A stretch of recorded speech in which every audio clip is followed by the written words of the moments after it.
이르자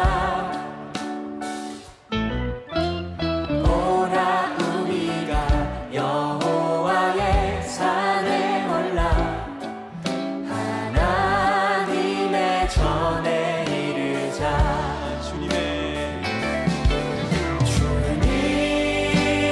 도를 배우고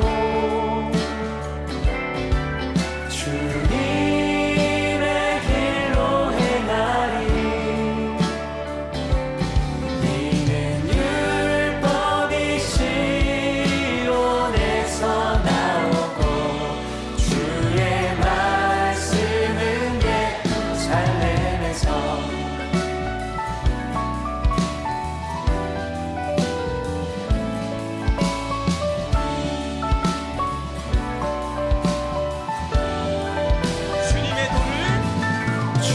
주님의 도를 배우고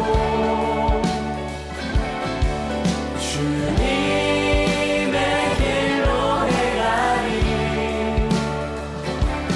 이는 율법이 시온에서 나오고 주의 말씀은 예루살렘에서 이는 율법이 시온에서 나오고 주의 말씀은 예루살렘에서 이는 율법이 시온에서 나오고 주의 말씀은 예루살렘에서. 오늘 마가복음 16장 1절부터 6절까지 말씀을 같이 보았습니다. 마가복음 16장 1절부터 6절까지 말씀, 우리 예수님 부활하신 그 장면을 이야기하는 것인데, 안식일이 지남에 그랬습니다. 안식일이 지났으니까 토요일 날이 지나고 이런 말이죠. 안식일이 토요일 날이니까. 그러니까 이제 이 안식일이 지남에 두 여자가 막달라 마리아 그리고 야곱의 어머니 마리아, 살로메, 마리아라는 이름하고 살로메라는 이름, 두 이름 나와요. 그러니까 이제 여러 사람이 같다 하더라도 이름이 두 개가 나오는데, 하나는 마리아, 하나는 살로메 이렇게 나와요. 그 말은, 이 마리아라고 하는 원래 이름이 어떤 이름이냐면 마라라는 이름에서 나온 이름이라고 그랬죠. 마라. 그러니까 구약에는 마라의 쓴물 할 때 그 마라의 이름에서 나온 이름이 미리암이라는 이름이에요. 그 미리암이라는 이름에서 신약에서는 마리아 이렇게 된 겁니다. 그러니까 마라, 미리암, 마리아 이렇게 되는 거죠. 그러니까 마리아라는 이름은 예수님을 이제 잉태하고 예수님을 출산하는 이름도 마리아예요. 그러니까 구약에 있었던 마라 그리고 미리암, 이 이름들이 마리아라는 이름이 되었을 때 예수님을 잉태하고 예수님을 출산하더라. 그러니까 우리가 마라의 쓴물처럼 인생을 살겠느냐, 아니면 마리아처럼 예수님을 잉태하고 살겠느냐. 신약에 오면은 마리아처럼 예수님을 잉태하고 살아야 된다, 그런 말이고요. 여기 있는 마리아가 마리아라는 이름하고 샬롬이라는, 살로메라는 이름하고 같이 나와요. 그러니까 여기서 16장 1절에 마리아라는 이름하고 샬로메라는 이름하고 같이 나오는 걸 보니까 마리아가 어떤 이름이라고 할래? 마라, 미리암에서 나온 마리아다. 그리고 예수님을 잉태했는데, 그리고 예수님을 출산했는데, 사람들이 이제 예언하는 자들이 뭐라고 그러냐면 이 아들 때문에 참 고통을 받을 것이다, 이제 이런 이야기를 해요.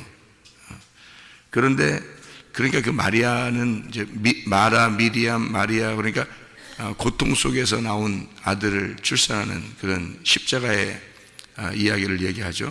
그런데 살로메라고 하는 이름은 평화라는 이름이에요.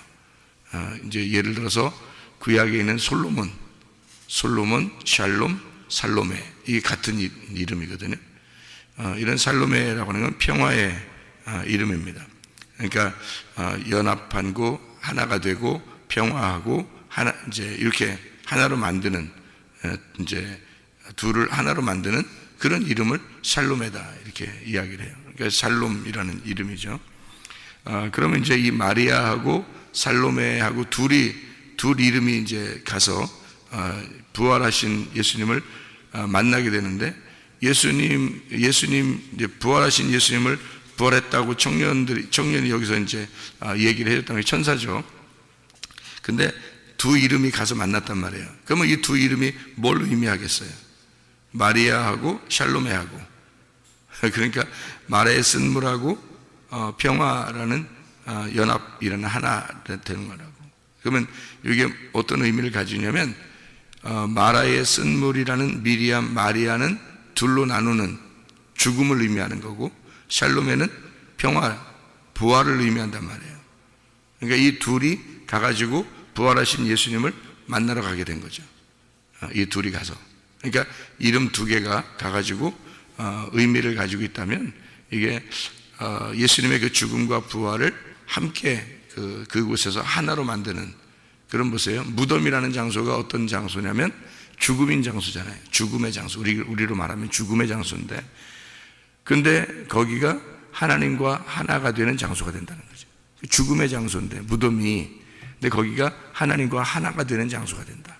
그러니까 평화가 이루어지는 장소다. 그러니까 무덤이라는 장소는 결코 우리를 분리시키는 장소가 아니고 분리된 나를 하나로 만드는 장소가 무덤이다. 이거죠. 그래서 이 두 사람이 가가지고 마리아라는 이름, 물론 두 사람은 아니죠. 여러 사람인데 이 마리아라는 이름과 샬로메라는 이름이 가서 분리된 죽음이 하나가 되는 그 장소가 무덤이다라는 얘기를 해주고 있는 거죠. 그러면 무덤이라고 하는 거를 여러분은 이제 어떻게 본다고 그랬어요? 무덤 성경의 무덤이라고 하는 걸 저는 어떻게 보느냐 이렇게 뭐라고 보느냐 하면 노아의 방주라고 본다. 모세의 갈대상자라고 본다. 이 무덤이라는 장소를 무덤이라는 것은 천국으로 가는 문이다. 이렇게 제가 이렇게 본다 그랬어요. 그러면은 무덤이라는 장소는 결코 우리에게 슬픈 장소가 아니라 또 다른 기쁨의 장소인 거죠. 그러니까 우리를 분리시키는 장소가 죽음인데 분리가 되는 거예요. 사람이 이제 떨어져서 이렇게 분리가 되면 죽음을 얘기하는 거예요. 분리가 되는 장소가 하나가 되는 장소가 된다는 얘기예요. 그 동시에 두 개를 가르쳐 주는 게 노아의 방주다. 이런 얘기를 했어요. 그러니까 노아의 방주는 그날 심판이 일어나는데 노아의 방주에 있는 사람들은 살아나는 역사가 있었죠. 그러니까 심판이 일어나는데 그들은 구원을 받아요. 그러니까 그 똑같은 상황을 연출해내는 장소가 노아의 방주였던 거예요. 그러니까 이 노아의 방주는 두 가지를 동시에 가르쳐주는 이야기였어요.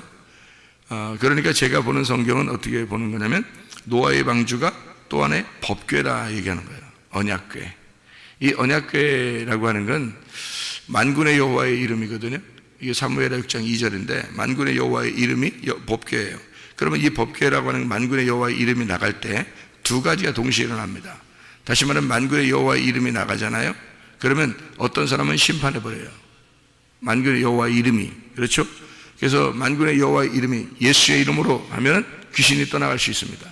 예수의 이름으로 그러면 문제 해결이 났습니다. 그러니까 문제가 볼 때는 귀신이 볼 때는 죄악이 볼 때는 예수의 이름이 오면 자기를 파괴하죠. 이해가 돼요? 만군의 여호와의 이름이라는 이름이 누구를 파괴하고 죽이고 만군의 여호와의 이름이 누구를 구원한다는 말입니다.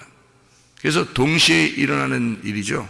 그러니까 무덤이라고 하는 것이 결코 우리에게는 슬픈 것만 가르쳐주는 게 아니라 마라의 쓴물만 가르쳐주는 게 아니라 샬롬에라고 하는 샬롬, 솔로몬을 가르쳐주는 이야기다. 그래서 우리에게 부활을 가르쳐주는 장소고 거기가 하나님과 하나가 되는 장소를 가르쳐주는 그게 바로 무덤이에요. 이게 노아의 방주고 모세의 갈대상자, 모세의 갈대상자를 엄마가 이렇게 강가에다 띄워보내면서 이 아이는 죽든지 살든지 하나님 아버지의 뜻대로 해주십시오라고 했을 때 이 아이가 그 죽음으로 내몰려졌을 때 그 물에서 이렇게 내몰려졌잖아요. 그러니까 이 물에서 건짐을 받았다 해서 모세가 되는 거거든요. 그 바로의 공주가 이 모세를 갖다 건졌다는 거죠. 건졌다. 그러면 뭐가 된 거예요? 물에 있었는데 건졌다라는 거예요. 그러니까 모세의 갈대상자는 뭘 의미하는 거냐면 죽음에서 부활로 옮겨지는 장소란 얘기예요. 그렇죠? 그러니까 죽음으로 내놨더니 그 모세를 건져서 모세를 만들었다. 다시 말하면 부활하였다 이 말이거든요. 그러니까 죽음으로 보냈더니 부활하였더라. 그 장소가 뭐예요? 모세의 갈대상자란 말이에요. 그러니까 우리가 성경을 이렇게 보는 것은 한쪽 면을 이렇게 보면은 한쪽만 알게 되죠. 성경이 한쪽만. 근데 양쪽을 이렇게 가만히 보면은 그래서 구약과 신약이 있는 거예요. 구약으로 죽이고 신약으로 부활시키는 것 같아. 구약으로 죽이고 신약으로 부활시키는 것 같아. 하여튼 성경이 이렇게 두 개의 언약으로 돼 있어요.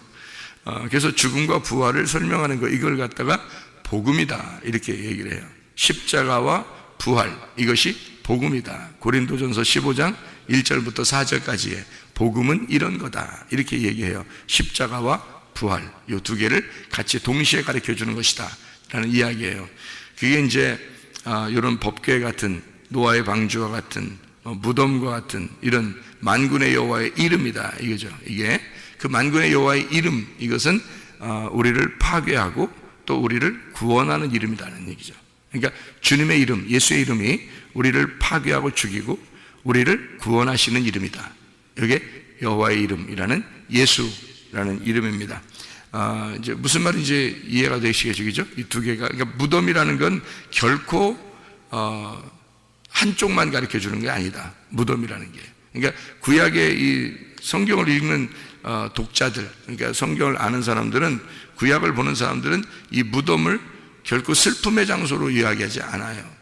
그러니까 무덤의 장소로 자기를 인도해 달라 이렇게 얘기하죠. 예를 들어서 아브라함의 그 죽은 장소에 이삭이 거기에다 묻히고 또 야곱이 거기에다 묻혀 그 무덤에 묻어달라 그렇게 하고요. 그리고 이제 그 이스라엘 백성들이 다 아브라함과 이삭과 야곱이 한 곳으로, 거기에 이제 사라도 묻혔고 리브가도 묻혔고 그리고 레아가 묻혔습니다. 그러니까 우리가 보면은 야곱이 가장 사랑한 아내가 라헬인데 라헬이 안 묻히고요. 레아가 묻혔어요. 여러분 지난번에 한번 얘기했죠.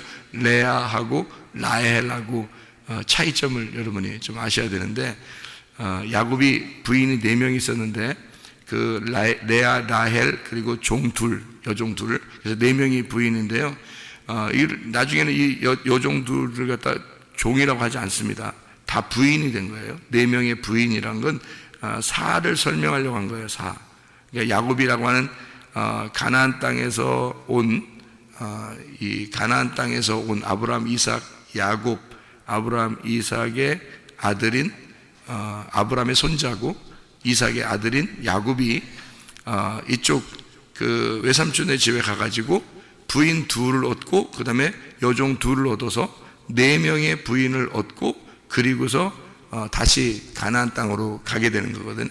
그러니까 이 가나안 땅에서 내려와서 부인을 얻어서 다시 가나안 땅으로 올라가는 거예요. 이게 사인이란 말이에요. 사인. 사인인데 그게 이제 손가락인 거죠. 사인이니까. 사인은 손가락, 표적이에요. 표적.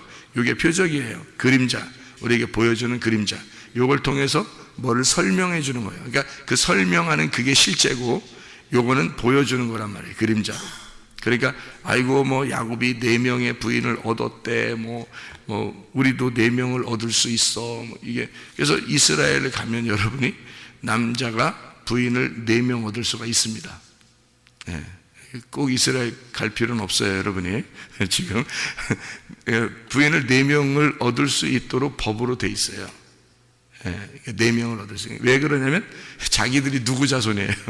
야곱의 자손이거든요.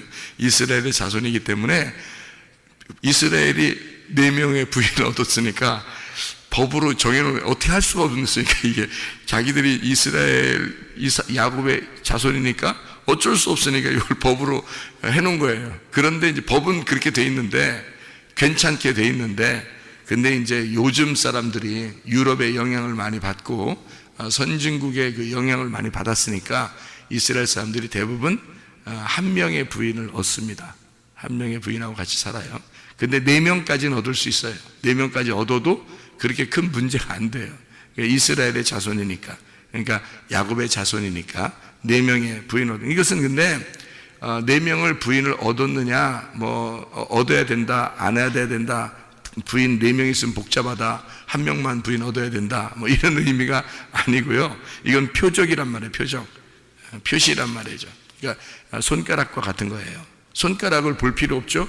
진짜 저기 나타내는 저쪽 내용을 봐야 되지. 손가락을 보는 의미가 없잖아요. 이 손가락이 야곱이 4명의 부인을 얻었다는 얘기거든요. 4명의 부인을 얻어서 가나안 땅으로 다시 들어갔다. 이 말은 무슨 의미겠어요? 넷이 4가 이 땅을 말하는 겁니다. 이 땅. 그러니까 3은 하늘을 말하는 거고 4는 땅을 말하는 거예요. 그래서 땅을 말해서 이 땅을 뭐라면 밭이라고 해가지고 땅 이렇게 네모나게 만들어요. 네모나게. 이걸 밭이라 그래요. 밭. 네모나게 이렇게 해서요. 그래서 이 땅을 갖다가 표시를 넷이라고 표현한 거거든요. 그러니까 하늘에서 신랑 되신 예수님이 이 땅에 내려와서 신부인 우리들을 신부를 구해서 다시 하늘로 올라간다. 이거를 설명하기 위해서 야곱이 가가지고 이 4명의 부인을 얻어서 12 아들을 낳고 다시 가나안 땅으로 올라가는 거예요. 그러니까 성경은 다 3, 4 그리고 12 이렇게 되어 있는 거죠. 그러니까 하늘나라에 올라가면 천국이라는 모습이 다 12로 되어 있죠. 왜냐하면 성경 구약도 12, 신약도 12이란 말이에요. 그러니까 구약도 12지파, 신약도 12제자 이렇게 되어 있죠. 12이 완성이에요. 그러니까 12이 완성이 어떻게 되는 거냐면 3 곱하기 4가 되는 거죠. 3 곱하기 4는 완성이에요. 그래서 예수님이 하늘에서 이 땅에 내려와서 땅이란 사에 내려와서 십자가에 매달려 죽으면 12이 되는 거예요. 죽지 않고 하늘에 계신 예수님이 이 땅에 내려오면 7이 되는 거예요. 그래서 안식일이 되는 겁니다. 7. 그래서 안식일의 주인이 되는 거죠. 7 번째 남편이 되는 거죠. 예수님이. 그래서 6 남편을 가진 사마리아 여자가 7번째 예수님을 만나게 된다. 6 항아리가 어느 가나의 혼인잔치에 있었는데 거기에 물을 채워서 7번째 예수님이 와서 그 물을 채워가지고 포도주를 만들어서 혼인잔치를 만들었다. 뭐 이런 얘기들은 다 6 다음에 있는 7을 설명하려고 했던 얘기입니다. 그러니까 7은 뭐냐면 안식.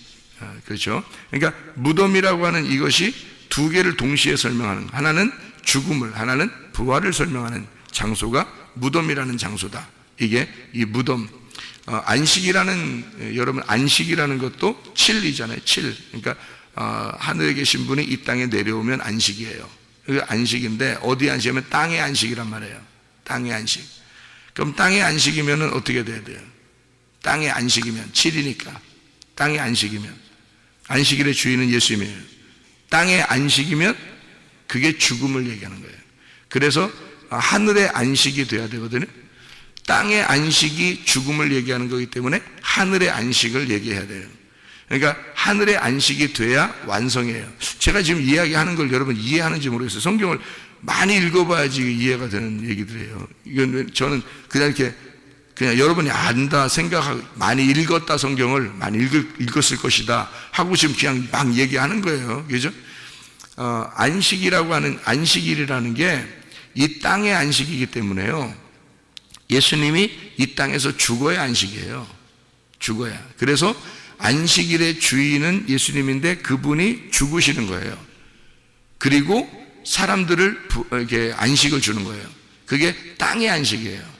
그러니까 예수님은 이 땅에 와서 죽는 거고 그게 안식이고 우리는 이 땅에서 쉬는 거예요. 그게 안식이에요. 그래서 안식일 날 땅에서 사람들이 일하지 말라고 그러잖아요. 안식일날 일하지 말라. 구약에서 일하지 말라 그러죠. 그죠? 왜 일하지 말라 그러는 거예요? 하나님이 쉬셨기 때문에 너희들 일하지 말라 그러잖아요. 그러니까 그 하나님이 쉬신 게 언제예요? 7일, 창조 7일 날이 있는 겁니다. 7일 창조에서 7일 날 창조됐을 때 하나님이 쉬셨다. 그렇게 했거든요. 6일까지가 창조하고 그 다음에 7일 날 쉬셨기 때문에 너희도 쉬어야 된다는 얘기거든요. 근데 예수님이 7일 날 안식일 날 와가지고요 뭐라고 그러냐면 자기가 안식일 날 막 병도 고치고 뭐 이럽니다. 일을 하고 그래요. 제자들은 뭐 막 밀을 갖다 막 까서 막 먹고 막 이렇게 하니까 사람들이 뭐 저 하나님의 아들이라면서 저렇게 안식일을 안 지키는 거 보니까 하나님의 아들이 아닌가 보다 이렇게 생각할 정도로 안식일을 안 지키는 거란 말이에요. 그러니까 일부러 안 지키는 거죠 예수님이. 왜냐하면 안식일은 무슨 날이냐면 아버지가 안식일 이때 일하시니까 나도 일한다는 거예요.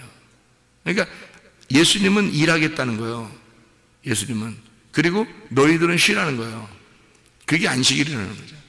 근데 사람들은 생각할 때 다 쉬어야 된다니까 예수님을 뭐라고 생각하면 사람이니까 우리 하나님이 쉬었으니까 너도 쉬어야 되지 않냐. 근데 왜 너는 안 쉬냐. 이렇게 되는 하나님이 일하시는데 나도 일해야 된다. 이런 거죠. 그러니까 무슨 말이냐면 예수님은 안식일 날 일해야 되는 거고 너희들은 쉬어야 된다는 얘기를 하는 거죠. 그러니까 우리는 생각할 때 안식하면 쉬는 건데 예수님은 안식일 날 일을 하는 거예요.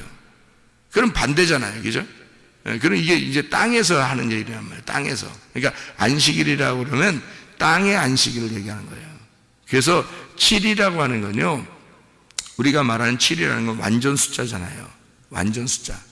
그러면 이 완전 숫자가 어디에서 완전 숫자예요? 어디에서 완전 숫자예요? 땅에서 하늘에서. 땅에서 완전 숫자예요. 하늘에서 이 땅에 내려오면 7이라겠죠? 그러니까 땅에서 완전 숫자지 하늘의 완전 숫자가 아니란 말이에요. 여러분 하늘의 완전 숫자는요 성경에 12입니다. 이 요한계시록에 보면 그죠? 하늘나라는 12로 돼 있어요. 7로 돼 있지 않아요. 그럼 성경에 이제 7로 돼 있는 게 뭐예요? 성경 요한계시록에 나오는 7로 돼 있는 게 다 뭐예요? 7로 7교회 7 등불 그죠? 그러니까 7 영 다 이렇게 돼 있어요. 그거는 뭐냐면 예수님을 말하는 거예요. 7이라는 예수님을 말하는 거고 천국 자체는 신부예요. 천국 자체는.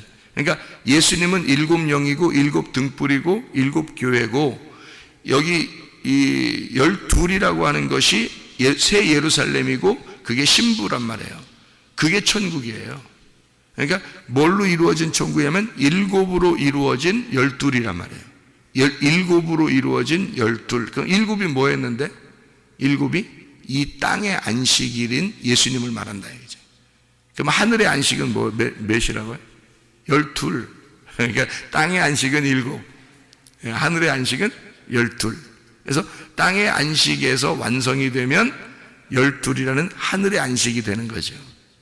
그러니까 이 땅에서는 예수님은 살아야 된다, 죽어야 된다.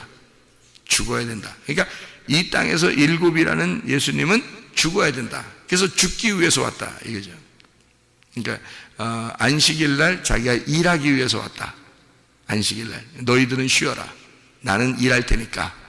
그래서 죽음에서 그러니까 이 안식도 안식도 7째 날 창조 안식하셨는데 하나님이 예수님은 십자가 못 박혀 돌아가시는 목적을 가지고 이 땅에 오셨어요. 7이. 그 다음에 그 안식이라는 게 창세기의 창조 끝나는 날 안식하는 날 하나님이 뭐라 그래요? 일을 다 끝났다. 그래서 내가 쉰다 그랬거든요. 그 다 끝났다는 말을 다 이루었다 그래서요. 다 완성이 되었다 이런 말이에요. 다 완성이 되었다. 그러면 그 완성이 되었다, 다 끝났다 이거를 누가 외쳤냐면 예수님이 외쳤어요. 어디에서? 십자가에서. 십자가에서 나 일 다 끝났다, 나 완성했다 그 말을 십자가에서 했단 말이에요. 그러면 우리가 볼 때 성경은 어떻게 봐야 된다? 안식이라고 하는 것이 십자가다 이렇게 보는 거죠. 그죠? 자, 구약의 안식은 뭐예요? 하나님이 일을 끝마쳤을 때 안식이라 그랬고 그래서 쉬는 걸 얘기했고 여기 신약에서는 예수님의 십자가에 매달려 돌아가시는 것을 일을 끝났다라고 얘기했고 이게 안식이라고 얘기했단 말이에요. 그죠? 그러니까 안식은 창조의 끝을 말하고 그리고 십자가의 완성을 말한다. 그러니까 이 두 개가 구약과 신약이 하나는 쉬는 거고 하나는 십자가의 죽음을 말한다. 그것으로 모든 이 땅의 모든 쉼이 끝났다. 그러니까 땅에서 끝냈다는 것을 십자가로 완성했다는 얘기잖아요. 그죠? 그러니까 보세요. 제가 성경을 여러분 보는 그 시각을 알겠습니까? 무덤이라고 하는 걸 죽음으로 보지 않고 부활의 문으로 봤다는 거죠. 그죠? 그러니까 이걸 그렇게 보니까 어떻게 보여요? 무덤 자체가 노아의 방주로 보이는 거죠. 모세의 갈대 상자로 보이는 거죠. 법궤로 보이는 거죠. 그게 만군의 여호와의 이름으로 보이는 거죠. 무슨 말인지 알겠죠? 그게 나무로 말하면 선악과와 생명나무로 보이는 거죠. 선악과로 죽음을 죽으셔서 무덤에 들어갔는데 생명나무로 부활하시는 장소가 됐다는 거예요. 그게 무덤이라는 거죠. 예. 그리고 안식이라고 하는 것도 안식이 아니라 십자가의 죽음이다라는 거죠. 그러니까 십자가의 죽음이 없이는 우리에게 안식이 안 온다. 무슨 말인지 알겠죠? 그러니까 십자가의 죽음이 없이 그 복음이 없이 우리에게 안식이 올 수가 없다. 이렇게 되는 거죠. 그러니까 십자가의 죽음이 안식이고 안식은 네가 정말로 안식하려면 십자가의 죽음을 죽어야 된다. 이 땅에서는. 그러니까 진정한 안식을 위해서는 예수님이 죽으셔야 된다는 겁니다. 그러니까 이 땅에 예수가 죽으신 것을 정확하게 내 안에 그 예수의 십자가가 품어지면 그러면 우리에게는 안식이 오는 거예요. 그럼 그 안식이 올 때는 어느 안식이에요? 땅의 안식이에요? 하늘의 안식이에요? 하늘의 안식이 와야 되는 거예요. 그러면 땅의 안식은 누가 왔어요? 예수님이 온 거고. 잘 생각해봐요. 땅의 안식은 예수님이 십자가로 완성했다 그랬죠? 그럼 우리는 어느 안식을 가져야 된다고? 하늘의 안식을 가져야 된다고.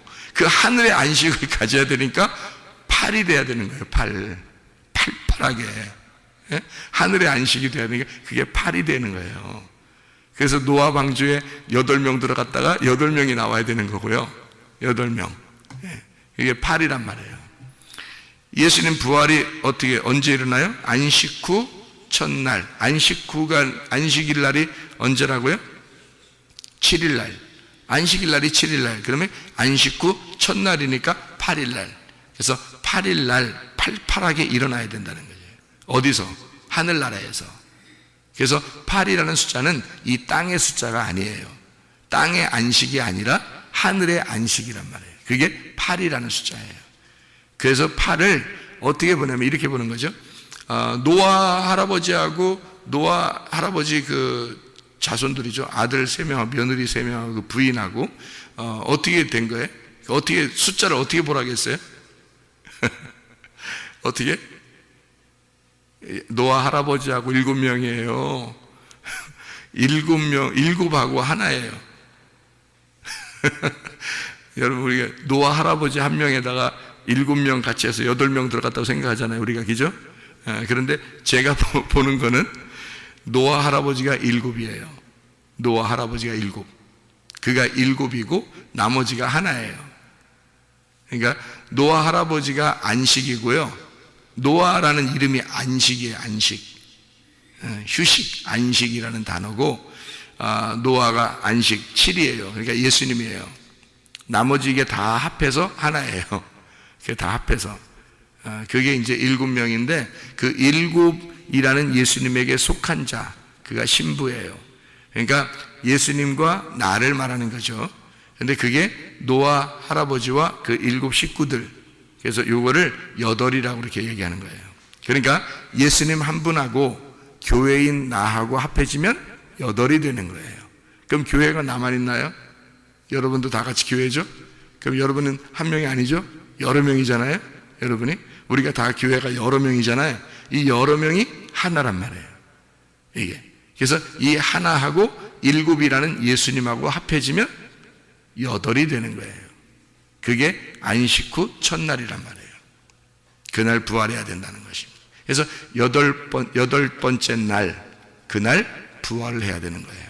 자, 그러면 부활의 날은 어떤 날인 거예요? 부활의 날은 8번째 날, 성경에 8번째 날 행하는 것이 있는데 8번째 날 행하는 게 있어요. 뭐예요? 할례입니다. 할례를 8번째 날 하잖아요. 그죠? 할례라고 하는 건 어떤 날이에요? 할례 하면 아우 아픈 날 이렇게만 생각하지 마시고 할례 그러면 뭐라고 우리가 생각을 해야 돼요? 할례는 껍질이 벗겨지는 날이에요. 껍질이 벗겨지는 날. 여러분 아마 여자들은 잘 모를 거예요. 하여튼 껍질이 벗겨지는 날이에요. 그게 할례인데 성경에서는 남자들만 했어요. 그런데 이 남자들만 했다고 여자가 안 하고 여자는 구원받지 못하고 그런 게 아니에요. 이건 표적이니까. 할례도 표적이잖아요. 그죠? 할례를 하면 천국 가고 안 하면 지옥 갑니까? 성경에? 아니, 그 표적이니까. 손가락이란 말이에요. 손가락. 그 실제를 보면 된다 그랬죠? 손가락을 본다고 구원받는 게 아니에요. 손가락에 해당되었다고 구원받는 게 아니고 저기 그 실제를 보는 거예요. 손가락으로 가리키는 저기 내용을 봐야 된다는 거죠. 그게 할례라고 하는 겁니다. 할례는 껍질이 벗겨지는 걸 할례라고 그러죠. 그러면 껍질이 벗겨질 때 그 껍질은 어떻게 돼 있어요? 껍질은 이렇게 껍질을 갖다 이렇게 잘라냈는데 그 껍질을 갖다가 막 보관하고 막 액자에다 걸어놓고 막 이러나요? 아니죠? 예, 껍질은 버리는 거예요. 껍질은 버리는 거예요. 보관할 필요 없어요. 껍질은 버리는 거예요. 껍질이 벗겨지잖아요. 그러면 뭐가 드러나요? 씨가 드러나는 거예요. 알맹이가 드러나는 거예요. 알곡이. 그러니까 껍질이 벗겨지고 알맹이가 드러나는 날이에요. 그 날이 8일 날이에요. 할례는 날이에요. 할례가 그런 날이거든요. 그러면 이제 할례 8일이라는 말은 무슨 의미예요? 그러니까 할례 8일. 그러니까 아이고 아파. 아이고 그냥 나 죽는 날이야. 그냥 아이고 나 죽는 날. 그래서 8일 날 할례할 때 아이고 나 죽는 날이야. 그랬더니 그 날이 무슨 날이에요? 껍질이 벗겨져. 껍질이 죽는 날이고 속에 있는 알맹이가 부활하는 날이란 말이에요. 그러니까 할례는 죽음의 날이 아니라 부활의 날인 거지. 무슨 말인지 알겠죠? 그래서 8일 날 하는 거예요. 8일 날 부활하자 예수님이. 이게 껍질 벗고 알맹이가 부활하는 날이기 때문에 그래요. 알맹이가 뭐예요? 말씀. 원래 예수님이 알맹이가 뭐였어요? 말씀이었어요. 말씀이 하나님이잖아요. 그러니까 하나님이란 말씀이 뭐를 입고 왔죠? 육신을 입고 왔단 말이에요. 그 육신이 뭐예요? 껍질이죠. 그래서 껍질을 매달아 죽이는 겁니다. 껍질이 누구예요? 나. 그러니까 나를 입고 와서 내가 십자가에 매달려 죽으면 안식이 오는 거야. 땅에서 일이 다 끝나는 거야. 그러면 뭐가 부활하는 거예요? 말씀이 부활하는 거예요. 네, 그게 8일 날이란 말이에요. 그러니까 말씀이 완전히 부활하는 날. 그럼 여러분 속에 육신이 죽고 말씀이 부활하면 여러분 어디에 살고 있는 거예요? 차원이 땅에 사는 게 아니라 하늘의 차원에서 살게 되는 거예요. 그러면 그게 8일을 살아야 된단 말이죠. 이 땅에 7일을 사는 게 아니고 아직 십자가에 죽어야 될 7일을 사는 게 아니고요. 8일을 사는 거란 말이에요. 7일도 안식일이라고 하는 게 이게 다 뭐예요? 여기서 말하는 표적입니다. 그러니까 우리는 표적을 가지고 살 거냐? 표적 너머에 있는 부활한 예수를 보고 살 거냐 이거예요. 이해가 되겠죠? 무슨 말인가? 표적이 아니라 그 너머에 있는 실제를 보고 살아야 된다.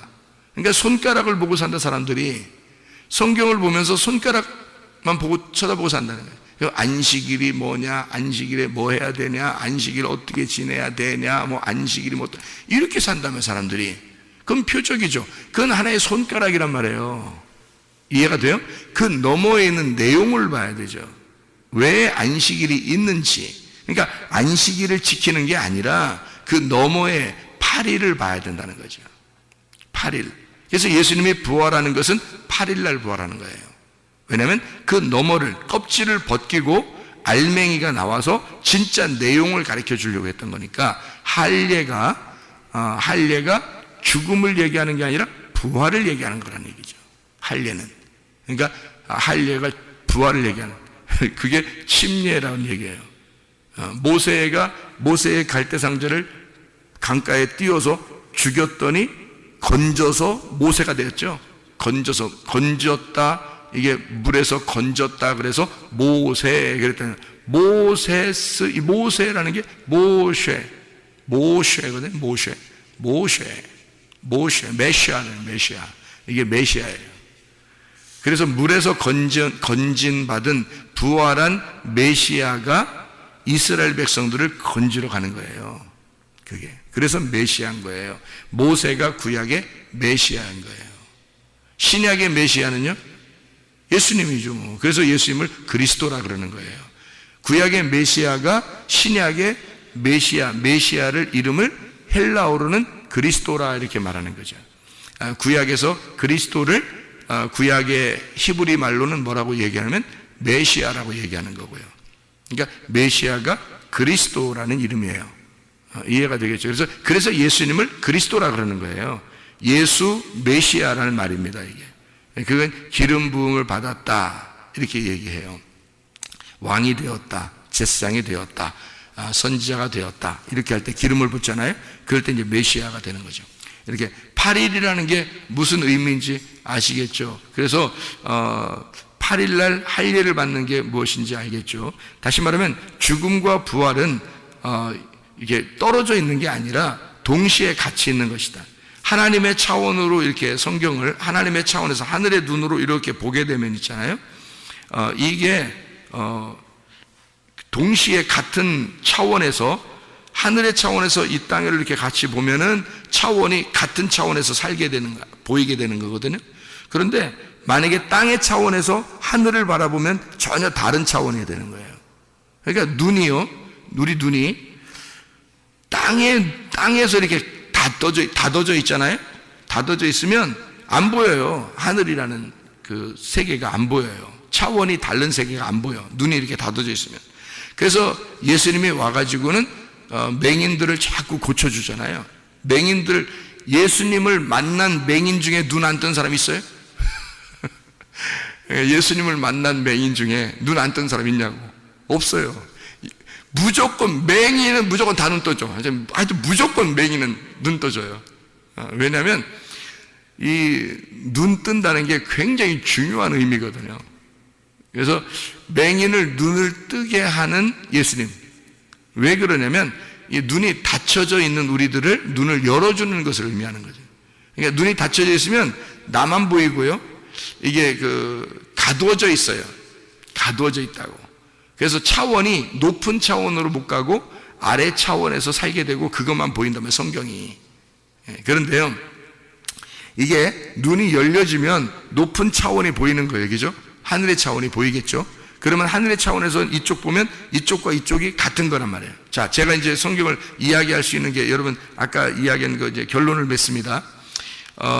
이 눈이 열려지면 차원이 같아서 죽음과 부활이 같이 보인다는 거죠. 무덤이라고 하는 게 우리의 시체가 있는 장소로 보이는 게 아니라 거기가 시체가 없는 부활의 장소로 보이는 거예요. 그러니까 무덤이라는 그 자체가 그렇게 보이는 거죠. 이 자체가. 그러니까 하나의 하나님의 언약으로 보이는 거예요. 이 무덤이. 그게 놀라운 거죠. 하나님의 언약이. 그래서 이 무덤이요, 문이 이렇게 닫혀져 있잖아요. 돌로 이렇게 문이 닫혀져 있잖아요. 그러면 돌로 문이 이렇게 딱 닫혀져 있으면 이게 안 보이는 거예요. 그러면 내가 뭐냐면 무덤인 거지. 내가 무덤인데 이 속에서 문이 열려지면, 눈이 열리면 내가 열리는 거예요. 열리면은 부활한 거거든요. 그런데 이게 닫혀 있으면은 이게 죽어 있는 거예요. 생기가 없는 거예요, 한마디로. 그러니까 눈이 열리면 생기가 들어온 거고, 생기가 이렇게 들어온 거고, 눈이 닫혀 있으면 생기가 안 들어온 거예요. 그러면 어떤 사람이 되냐면 생기가 안 들어와 있으면 우상이 되는 거고요. 생기가 들어오면 사람이 되는 거예요. 그러니까 여러분이 땅에서 아직 생기가 들어오지 않았다 그러면 우상인 거예요, 우상. 근데 우상이 생기가 안 들어오니까, 하나님의 생기가 안 들어가니까 짐승이 가만히 있지 않는다 했죠. 짐승이 여러분에게 생기를 불어넣어줘요. 그러면 여러분 우상 666이 돼버리는 거예요, 그게. 근데 하나님께서 생기를 불어넣어서 여러분에게 하나님의 진리의 말씀을 여러분에게 불어넣어줬다. 그래서 여러분이 말씀을 있잖아요, 정말 진리의 말씀을 들어야 되는 겁니다. 진리의 말씀을 들으면 하나님의 생기가 들어가는 거예요, 여러분에게. 그런데 그 하나님의 생기의 말씀이 뭔지도 모르고 안 듣고 이러잖아요. 그러면 짐승이 자기 말을 집어넣어 버려요. 짐승의 생기란 말이에요. 그게 뭐냐면 하나님 말씀이에요. 그 짐승이 말하는 것도 하나님의 말씀이에요. 이게요. 진리의 말씀, 하나님께서 생기를 불어넣어 주는 것도 하나님의 말씀이에요. 근데 이 하나님의 말씀은, 짐승이 전해주는 하나님의 말씀은 땅의 말씀이에요. 그래서 땅에서 잘 되는 얘기를 해주는 거야. 근데 하나님의 생명의 말씀은요, 그 생기는 하늘에서 잘 되는 역사를 얘기해 주는 거예요. 그러니까 하나님의 영혼의 구원에 대한 이야기를 해주는 거예요. 너희들 영혼이 구원받아야 된다는, 이것을 정확하게 믿음을 심어주는 거죠. 하늘에서 내려오는 생기는 그렇습니다. 진리의 말씀이라는 게 그런 거예요. 그러니까 똑같은 말씀이 있는데, 하나님 말씀인데 이 성경책은 똑같아요. 그러니까 이게 잘못된 건 없어요. 이게 율법이니까 이 자체는 잘못된 게 없는데, 여기에 이 손가락을 가지고 실제 이게 그 좋은 하나님의 그 선한 것을 보게 되면 이게 복음이 되는 거고요. 이걸 하나님의 복음을 못 보면, 그 손가락 자체만 보면은 여기서 땅의 말씀이 되어버리는 거예요. 이 말씀이. 그러니까 그게 짐승의 생기란 말이에요. 하나님의 생기는 위에 있는 말씀이고 내용을 알려주는 거고요. 진리의 말씀을 가르쳐주는 거다. 무슨 말인지 알겠죠? 그래서 이 문이, 이 무덤 문이 열리는 것과 닫혀 있는 것은 이런 차이를 얘기하는 거예요. 돌문이 닫혀 있다는 말은 땅의 것이 보인다는 얘기고요. 돌문이 열려 있다는 말은 하늘의 것으로 통과가 되다. 그래서 무덤이라는 죽음이 부활로 바뀐다 이 말이죠. 이게 이 눈이 열린다. 무덤 문이 열린다. 이런 심판이 끝났다. 그런 얘기를 말하는 것입니다. 자, 우리의 마음의 문의 눈이 열려서 하나님을 볼 수 있는 사람들 되길 바랍니다.